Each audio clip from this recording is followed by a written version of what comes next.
It's a wonderful opportunity. It's actually overwhelming for me to be here. I don't know what a photographer is doing in a group of all these principals sitting here. Although I should say I was my principal's favorite student. My principal was a mathematics teacher and I was very good in mathematics, so he really liked me, even though I didn't do great in other subjects. So like I said, can you all see the screen? Yeah. So like I said, it's an amazing opportunity. It's really overwhelming to be in a gang of so many principals all over India. And why is a photographer here? What is he doing in a stage of principals or educators?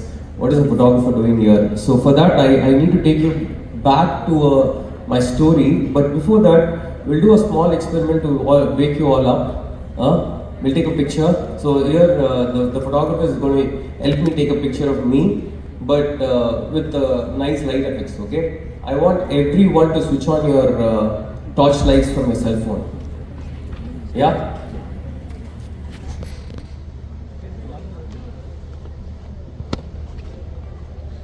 Folks, it'll be amazing. It'll be a nice shot. I'll ask the photographer to share it after the event. Yeah, it's amazing. Yeah, everyone, switch on the torch lights.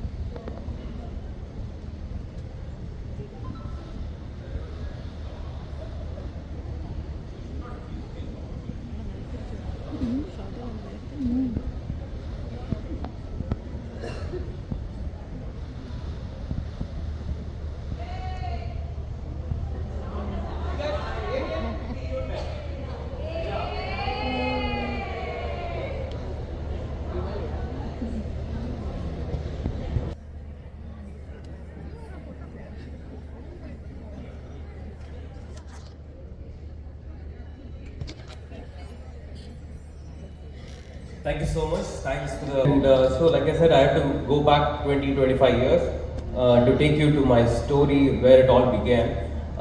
See, I come from land of duality. That's how we call Tamil Nadu. Here, everything has two choices. We always, like as a kid, most of our discussions in the school was about Rajni and Kamal. Who's better? We always had a fans of Rajni and we had always fans of Kamal. And my previous generation had MGR and Shivaji, my next generation had Vijay and Ajit. And then we have DMK, ADMK, we have everything is choice of two. Like I literally come from a land of duality. So when I was studying 10th, you are given two options. Either you take science or commerce. I took science, and then when you're given science, you are given two options, biology or computer science. I took computer science. I did computer science in my 12th, finished it, went to engineering, and then again two choices, either GRE, go to US, or campus interview, go for a job. I took GRE, went to US to do my masters. I did my computer science, masters in computer science in Ohio. I finished that, and then I immediately joined in a job. So photography was never in my radar. It was never in my family. Like none of my family members were a photographer. We in fact did not own a camera, to be honest. And to be more honest, I didn't have a picture of my childhood. I don't have a lot of pictures of my childhood because my family never owned a camera. And also, I was always growing up only knowing only two things: either you become a doctor or an engineer. So I always chose to be an engineer, and I felt that I was born to be an engineer. So I did that, did really well, got the job. I was working happily, and then universe always has a plan for you, right? So my first job was a traveling job. I was every Monday morning I would take a flight, travel across US. And then Friday evening I come back. Monday morning, Friday evening, Monday morning, Friday evening. This was happening, and then I was telling myself, why am I coming back Friday evening? Let me spend my weekends wherever I'm going. So I was doing a software for a warehouse management system company. So all these warehouses were in the outskirts of the cities. So I would travel to all these unique places in America, and all these things fascinated me so much, right? They'll have a simple one long, like big, huge tree, and then they'll create a market around it. They'll create a gift shop around it. They'll create an audio tour. They'll put tickets. They'll just magnify and market everything so nicely. So this thing was constantly in my mind wherever I traveled. So with all this travel, I wanted to document things where I'm going, right? So I bought a camera. That was my first camera. So just started taking pictures, really liked it, I was excited. And then my friends kept telling me, hey, your pictures are really, really good. You should do something with it. You should think something serious with it. I didn't know what thinking serious in photography was. Maybe, okay, upgrade to a better camera. Okay, alright, I'll do it. So I bought a DSLR. And that is when the digital revolution was happening. This was around 2007, 2008. So I bought my camera, and then I was starting to shoot. More and more people started telling me, hey, you're really, really good. And I myself went from an area of excitement to passion to, obsession. I was super obsessed about photography by then. So I was working in the day, and then in the evening I was shooting pictures. In the weekends I was shooting pictures. And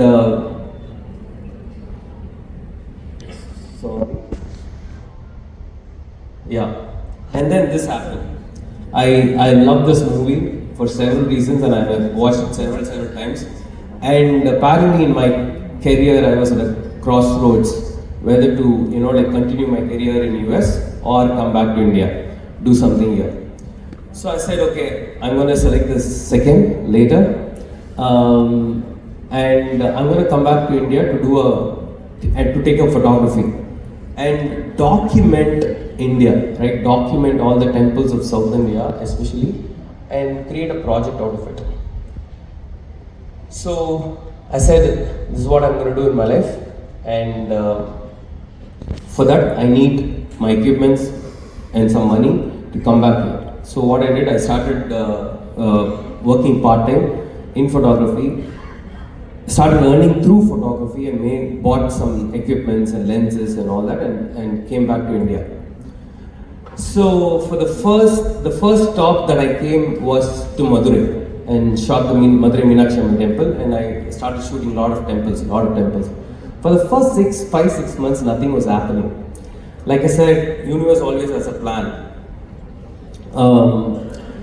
So after the 6th month after I landed back in India, what happened, a bride who was getting married, she called me from US and said, hey, I've seen your work in US, you've shot a lot of weddings there. Can you shoot my wedding? This was in 2010, okay, when the wedding market was very, very nascent, and it is not like how it is right now. I said, hey, I am very apprehensive of shooting Indian wedding because Indian weddings are super crowded, super, chaotic, and I don't know if I want to do it. But 6 months was over. Since I moved back, I wanted to, make more money to save up for more time so I can do photography. So I said, okay, I'll do it. And then I told her a price. And then she said, okay. So so one small condition that she put changed my life. She said, hey, I'm paying you a lot of money, so I'm not going to put you in a hotel, and I'm not going to fly you in from Chennai to Indore. You have to take a train, which is 36 hours, and you also have to stay with us, with our family. I said, okay, but that single condition of hers changed my life. I went there, stayed with the family for 5-6 days, and was part of the family. They just welcomed me as their part of the family. I was their brother, I was their son. They were discussing everything with me, and then it was such an happy moment. And to be, wedding in somebody's life is such an happy moment while it's happening. So to be part of that was just amazing. And she also told all her friends and family that, hey, this guy is from US, so don't disturb him. He's just doing it for passion. he's going to shoot only some special shots. So none of them, like from day one, they saw me as a celebrity. So this is fascinating. I went and shot, and the rest is history. The pictures went viral, and I became a well-known, very popular wedding photographer. And in the last 14 years, this is what happened. Can you connect the music?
So in the last 14 years, I've shot weddings in more than 22 countries, and I've shot more than 700 weddings. The who's who of India.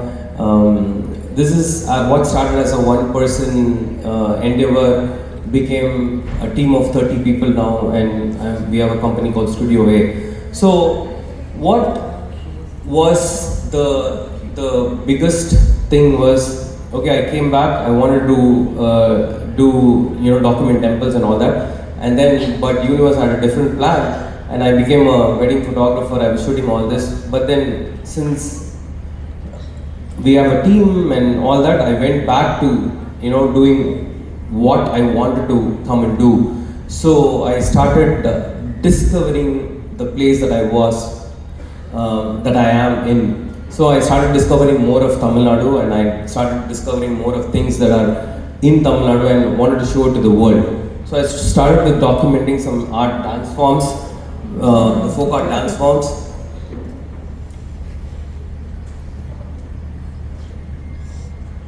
Many of these dance forms, many people even in this crowd might not know the names of it because these are all oddly spoken about. Although this particular example here is Terukuthu, which is more than 2000 years old, but hardly anybody knows outside of Tamil Nadu. Even in Tamil Nadu, many people don't know about it. So I started documenting these dance forms, and then from these dance forms, I went to the classical dance forms. And in that search, I started realizing there's so many things that we are losing from our culture very, very fast in the name of modernization, in the name of westernization. We are losing so many things, and there is an immediate need to document all these things.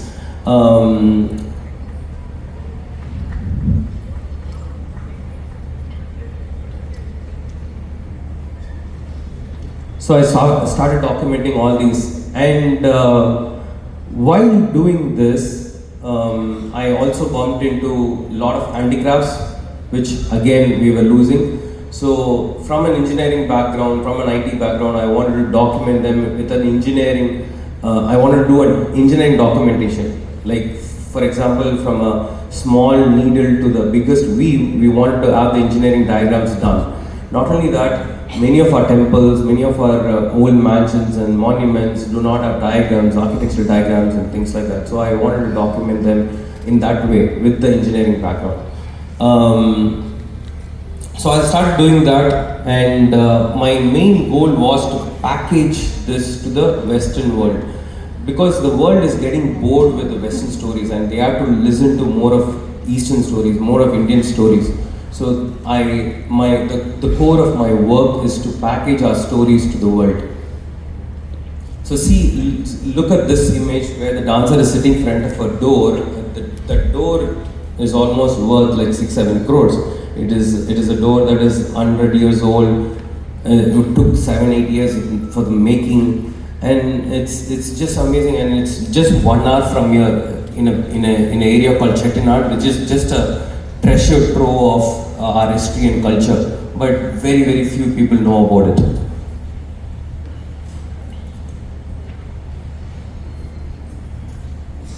So I started mixing handicrafts with classical dance forms, bringing exposure to both.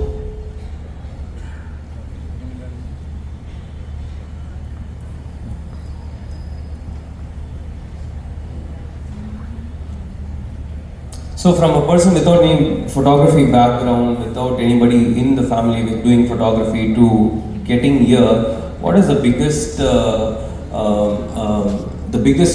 strength behind that success was, like I said, universe already had a plan, right? So to become a photographer, to become a successful photographer, it made me an engineer first.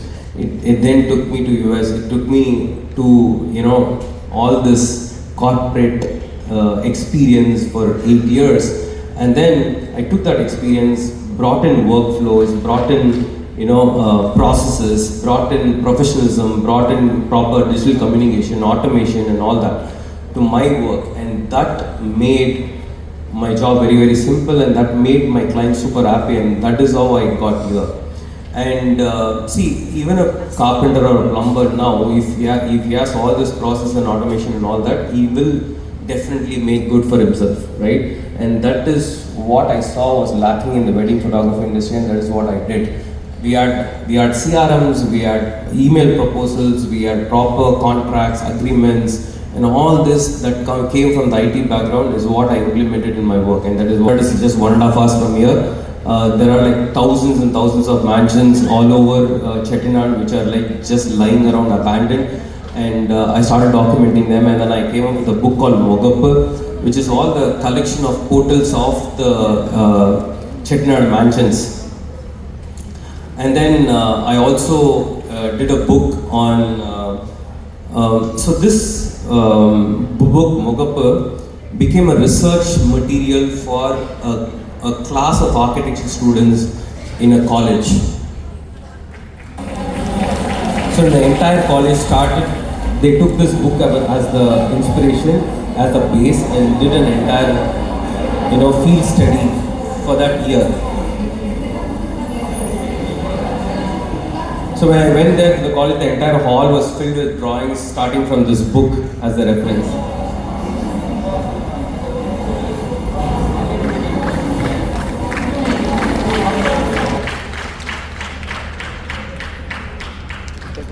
So I know I don't have a lot of time, but I just want to quickly run through. This is my next book that is coming out. It's about Pudu Mandapam. Pudu Mandapam is a Mandapam right outside of Madurai Meenakshi Amman temple. It's an amazing place of architecture. It's an engineering marvel, but very few people have seen what's inside in it, because it's been used for centuries by traders and shopkeepers, and then now it's locked for public. So I've come up with a book on that, and I want to show the world the beauty of this mandapam. And so in all this process, there is one thing, like I said, all the systems and everything, right? But even that, like when I started, it was new. When I started in the wedding photography, all this IT and CRMs and everything was new. But 10 years later, everybody started using it. Now we have AI, right? And AI, see, if I'm meeting somebody here and I come up with a project idea and then I want to, propose that idea to them. Earlier for me, I have to go back to office, sit with the content writer, ask him to do, like put up a proposal for me, and then that person will be in his own moods. He'll say, I'll get it done tomorrow, I'll get it done tomorrow, and then that tomorrow will never happen, then the proposal will never happen, and then the project will never happen, right? But now, what I do with AI, I just go tell my idea, and then a proposal is ready in just few seconds. Like this is a perfect example. I wanted a proposal for a museum, and then I just type in few comments, and then I get a proposal ready. Right? I'll tell you another example. I'll show you another example where I was talking to somebody and we wanted a picture of Mahatma Gandhi walking in dhoti. Right? This was for a photography project. I wanted some mood board. So all I did was I just typed in AI and see what I get.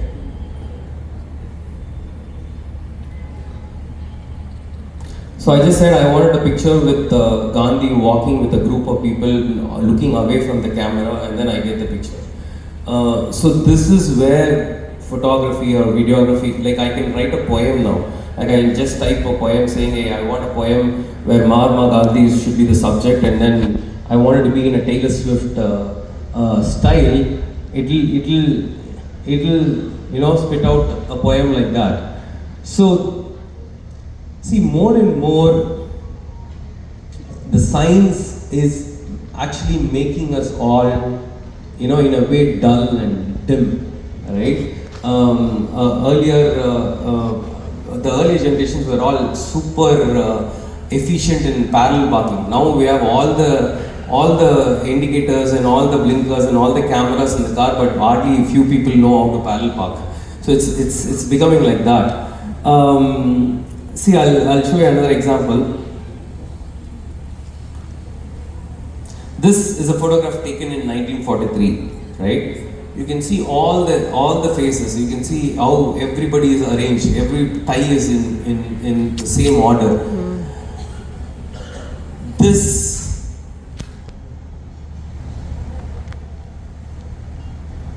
is a photograph taken now, right? The people behind is not even in focus. Compare the portrait of a Raja in 1920s and compare it with the portrait taken now, right? So if I ask you how amazing the photography as science has improved from 1920s to 2020s in 100 years, it's like million times. The science and technology behind the cameras has increased million times, but the quality has come down so much. How is that possible?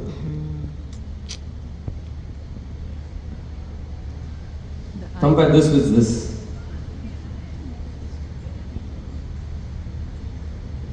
Not only in photography, everywhere, right? Like construction. This is a 1,300-year-old temple, and then we are building buildings now like this. Right, look at the doors that we had, and then the doors we have now. See? Everywhere, right? Like, see what the photographer here not only knew his photography skills, not only knew his camera, not only knew his technology, not only knew the science behind it, he also had the control over the people. The people listened to him. He had the hold on them. He was a craftsman, and that is what we are losing. And all these AI and everything that is coming up, right? Anybody can become a photographer, anybody can become a poet, anybody can become a music composer, anybody can become a singer, right? That is what is going to happen. But to be best at it, that person should be a craftsman. So one of the things that I want to emphasize through my talk is we are creating more and more operators, and we are not creating more and more craftsmen. Our single most goal is to stop making operators, stop churning out operators, and start creating craftsmen. And that is when we go back to all this.